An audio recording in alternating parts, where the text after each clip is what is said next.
ಮೊಸಳೆ ಗ್ರಾಮದ ದಲಿತ ಮುಖಂಡ ಚಂದ್ರು ಅವರ ವಿರುದ್ಧ ಜಮೀನು ಅಕ್ರಮವಾಗಿ ಕಬಳಿಸಿದ್ದಾರೆ ಎಂಬ ಆರೋಪಗಳನ್ನು ಮಾಡಿರುವುದು ಸಂಪೂರ್ಣ ಸುಳ್ಳು ಹಾಗೂ ದುರುದ್ದೇಶಪೂರಿತವಾಗಿದೆ ಎಂದು ದಲಿತ ಪರ ಸಂಘಟನೆಗಳ ಒಕ್ಕೂಟದ ಆರ್ಪಿಐ ರಾಜ್ಯಾಧ್ಯಕ್ಷ ಸತೀಶ್ ಹಾಗೂ ದಲಿತ ಹಿರಿಯ ಮುಖಂಡ ಎಚ್.ಕೆ. ಸಂದೇಶ್ ಆರೋಪಿಸಿದ್ದಾರೆ.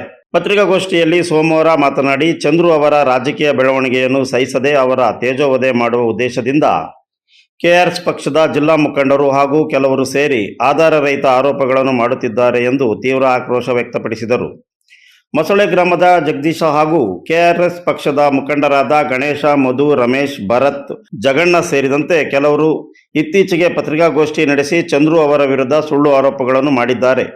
ಇದನ್ನು ದಲಿತ ಪರ ಸಂಘಟನೆಗಳು ಉಗ್ರವಾಗಿ ಖಂಡಿಸುತ್ತವೆ ಎಂದರು. ಚಂದ್ರು ಅವರ ಅಜ್ಜಿ ಜಯಲಕ್ಷ್ಮಮ್ಮ ಅವರಿಗೆ ಮೊಸಳೆ ಗ್ರಾಮದ ಸರ್ವೆ ನಂಬರ್ 214ರಲ್ಲಿ 1.30 ಎಕರೆ ಜಮೀನು ಹಿಂದಿನಿಂದಲೂ ಅನುಭವದಲ್ಲಿದ್ದು ಫಾರಂ 53 ಅಡಿಯಲ್ಲಿ ಅರ್ಜಿ ಸಲ್ಲಿಸಲಾಗಿತ್ತು. ಅವರ ನಿಧನದ ಬಳಿಕ ಸರ್ಕಾರವು 2021-22ನೇ ಸಾಲಿನಲ್ಲಿ ಚಂದ್ರು ಅವರ ಹೆಸರಿಗೆ ಜಮೀನು ಮಂಜೂರು ಮಾಡಿದ್ದು ಕಾನೂನುಬದ್ಧವಾಗಿ ಖಾತೆಯೂ ಆಗಿದೆ ಎಂದು ವಿವರಿಸಿದರು.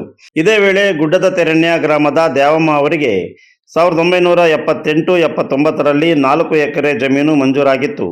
ವಯೋವೃದ್ಧರಾದ ದ್ಯಾವಮ್ಮ ಅವರನ್ನು ಚಂದ್ರು ಹಾಗೂ ಅವರ ಪತ್ನಿ ಶೋಭಾ ಹಲವು ವರ್ಷಗಳ ಕಾಲ ಆರೈಕೆ ಮಾಡಿ ವೈದ್ಯಕೀಯ ವೆಚ್ಚ ಸೇರಿದಂತೆ ಎಲ್ಲ ಜವಾಬ್ದಾರಿಗಳನ್ನು ನಿರ್ವಹಿಸಿದ್ದರು. ಇದರಿಂದ ಸಂತುಷ್ಟರಾದ ದ್ಯಾವಮ್ಮ ಹಾಗೂ ಅವರ ಕುಟುಂಬಸ್ಥರ ಒಪ್ಪಿಗೆಯೊಂದಿಗೆ 2020ರಲ್ಲಿ ಮರಣಶಾಸನ ಪತ್ರದ ಮೂಲಕ ಆ ಜಮೀನನ್ನು ಶೋಭಾ ಅವರ ಹೆಸರಿಗೆ ಬರೆದುಕೊಟ್ಟಿದ್ದರು.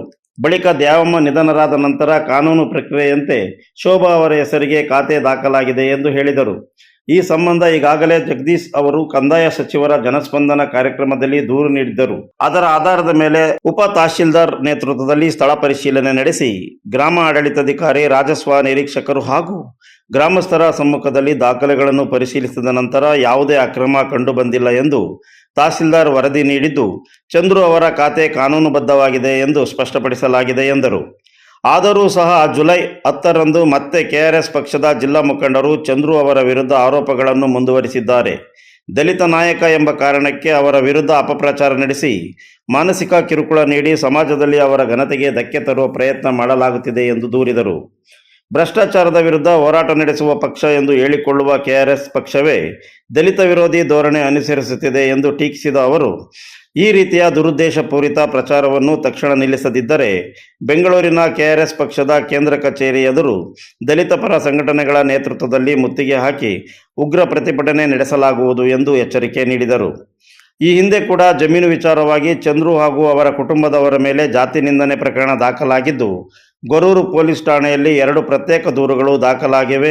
ಆದರೂ ಆರೋಪಿಗಳು ಗ್ರಾಮದಲ್ಲಿ ಭಯದ ವಾತಾವರಣ ನಿರ್ಮಿಸಿ ಪ್ರಾಣ ಬೆದರಿಕೆ ಹಾಕುತ್ತಿದ್ದಾರೆ. ಆದ್ದರಿಂದ ಸಂಬಂಧಪಟ್ಟವರ ವಿರುದ್ಧ SC/ST ದೌರ್ಜನ್ಯ ತಡೆ ಕಾಯ್ದೆಯಡಿ ಪ್ರಕರಣ ದಾಖಲಿಸಿ ಮಾನನಷ್ಟ ಮೊಕದ್ದಮೆ ಹೂಡಿ ರೌಡಿ ಶೀಟರ್ ತೆರೆಯುವ ಜೊತೆಗೆ ಗೂಂಡಾ ಕಾಯ್ದೆಯಡಿ ಗಡೀಪಾರು ಕ್ರಮ ಕೈಗೊಳ್ಳಬೇಕೆಂದು ದಲಿತ ಪರ ಸಂಘಟನೆಗಳು ಆಗ್ರಹಿಸಿದರು. ಕ್ಷೇತ್ರದ ಶಾಸಕರು ಅದನ್ನ ಸೆಕ್ರೆಟರಿ ಅವರು, ತಹಶೀಲ್ದಾರ್ ಅವರು ಇರ್ತಾರೆ, ಎಲ್ಲ ಪರಿಶೀಲನೆ ಮಾಡಿ ಚಂದ್ರು ಅವರಿಗೆ ಮಂಜೂರು ಮಾಡವ್ರೆ. ಅದೇನು 2 ಎಕರೆ 30 ಗುಂಟೆ ಅಲ್ಲ, ಖಂಡಿತ ಅಲ್ಲ, 1 ಎಕರೆ 30 ಗುಂಟೆ ಮಾತ್ರ. ಆಮೇಲೆ ಜೊತೆಗೆ ಇವರು ಕಂದಾಯ ಇಲಾಖೆಯಲ್ಲಿ ಗ್ರಾಮ ಸಹಾಯಕರಾಗಿದ್ದಾರೆ ಅಂತ ಹೇಳಿ ಆರೋಪವನ್ನ ಮಾಡ್ತಾರೆ. ಯಾರು ನಮ್ಮ ಜಗಣ್ಣ ಅವರು ಬಹುಶಃ ಅದಕ್ಕೆ ಅದರ ತಿರುಳೇ ಗೊತ್ತಿಲ್ಲ ಅಂತ ಕಾಣುತ್ತೆ ಅವರಿಗೆ. ಅವರು ಉದ್ದೇಶಪೂರ್ವಕವಾಗಿ ಇವರ ಬೆಳವಣಿಗೆಯನ್ನು ಸಹಿಸ್ತಾನೆ. ಇವರೇನು ಪ್ರೈಮ್ ಮಿನಿಸ್ಟರ್ ಆಗಿಲ್ಲ ಅಥವಾ ಅವರೇನು MLA ಆಗಿಲ್ಲ.